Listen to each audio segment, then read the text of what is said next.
Shall I compare thee to a summer's day? Thou art more lovely and more temperate. Rough winds do shake the darling buds of May, and summer's lease hath all too short a date. Sometime too hot the eye of heaven shines, and often is his gold complexion dimmed, and every fair from fair sometime declines by chance or nature's changing course untrimmed. But thy eternal summer shall not fade, nor lose possession of that fair thou owest, nor shall death brag thou wanderest in his shade, when in eternal lines to time thou growest. So long as men can breathe or eyes can see, so long lives this, and this gives life to thee. Let those who are in favour with their stars of public honour and proud titles boast, whilst I, whom fortune of such triumph bars, unlooked for joy in that I honour most. Great princes' favourites their fair leaves spread, but as the marigold at the sun's eye, and in themselves their pride lies buried, for at a frown they in their glory die.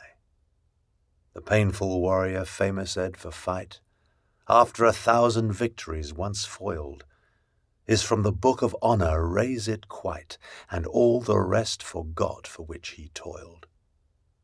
Then happy I that love and am beloved, where I may not remove nor be removed. O how thy worth with manners may I sing, when thou art all the better part of me? What can mine own praise to mine own self bring? And what is but mine own when I praise thee? Even for this let us divided live, and our dear love lose name of single one, that by this separation I may give that due to thee which thou deservest alone. O absence, what a torment wouldst thou prove, were it not thy sour leisure gave sweet leave to entertain the time with thoughts of love, which time and thoughts so sweetly dost deceive, and that thou teachest how to make one twain, by praising him here who doth hence remain. That God forbid that made me first your slave, I should in thought control your times of pleasure, or at your hand the account of hours to crave, being your vassal bound to stay your leisure. Oh, let me suffer, being at your beck, the imprisoned absence of your liberty, and patience tame to sufferance bide each check without accusing you of injury. Be where you list, your charter is so strong that you yourself may privilege your time to what you will, to you it doth belong, yourself to pardon of self-doing crime. I am to wait, though waiting so be hell, not blame your pleasure, be it ill or well. Why is my verse so barren of new pride, so far from variation or quick change? Why with the time do I not glance aside to new-found methods and to compounds strange? Why write I still all one, ever the same, and keep invention in a noted weed, that every word doth almost tell my name, showing their birth and where they did proceed? Oh no, sweet love, I always write of you, and you and love are still my argument.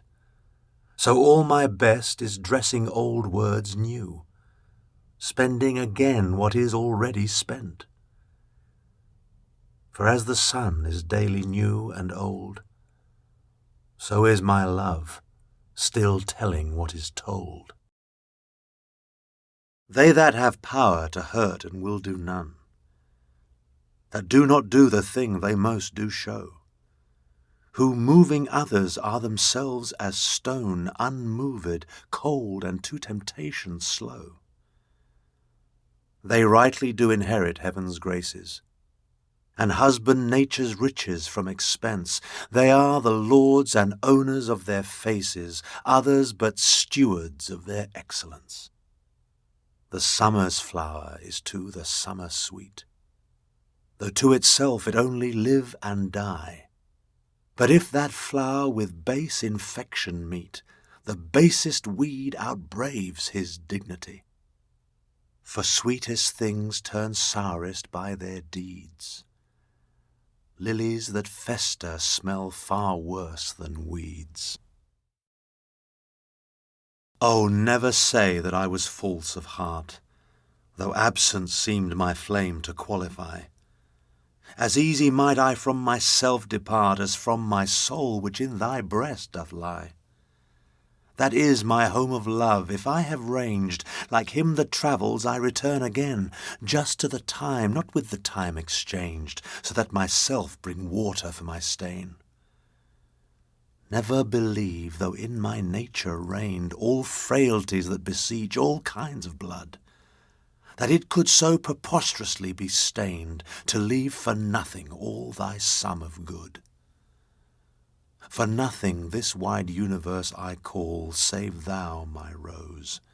In it thou art my all. That you were once unkind befriends me now, and for that sorrow which I then did feel, needs must I under my transgression bow, unless my nerves were brass or hammered steel. For if you were by my unkindness shaken, as I by yours, ye have passed a hell of time, and I, a tyrant, have no leisure taken to weigh how once I suffered in your crime. Oh, that our night of woe might have remembered my deepest sense how hard true sorrow hits, and soon to you, as you to me then tendered, the humble salve which wounded bosoms fits. But that your trespass now becomes a fee. Mine ransoms yours, and yours must ransom me. My mistress' eyes are nothing like the sun. Coral is far more red than her lips red.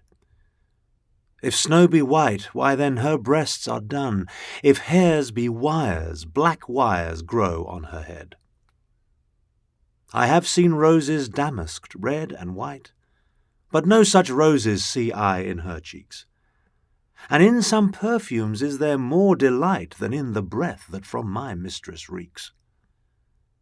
I love to hear her speak, yet well I know that music hath a far more pleasing sound.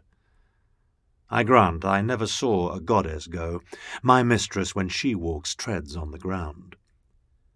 And yet, by heaven, I think my love as rare as any she belied with false compare.